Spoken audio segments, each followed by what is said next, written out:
We are going inside the War of 1812 exhibit at Darnell's Chance in our Arts and Entertainment Report, and Gailyn Gwin is joining us now with all the details.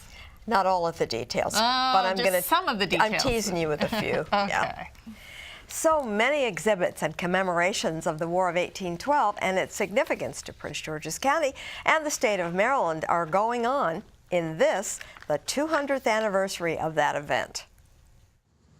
And I'm here to tell you that the one at Darnell's Chance House Museum in Upper Marlboro is not to be missed.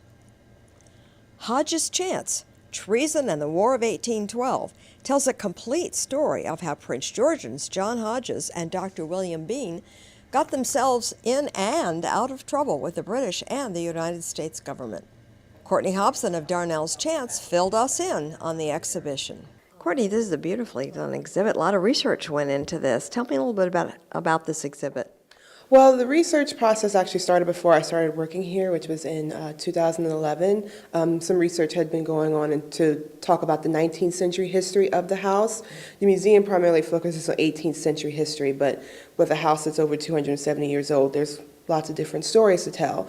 So John Hodges in particular, when I came in, there was actually a class of students at George Washington University in the Museum Studies program, and a part of their class was to assist in kind of doing a mock-up exhibit for us, and we actually used that as the basis for the design of the exhibit. The actual research just went into utilizing different books that have been published about the War of 1812, particularly the work of Dr. Ralph Eshelman. He's done a lot of work on the Chesapeake region and the War of 1812, and once we found out that John Hodges lived here and we found out his story, we couldn't resist telling it and sharing it with the public. And that really is an interesting story, and I think a lot of people don't know about it. So tell us about John Hodges.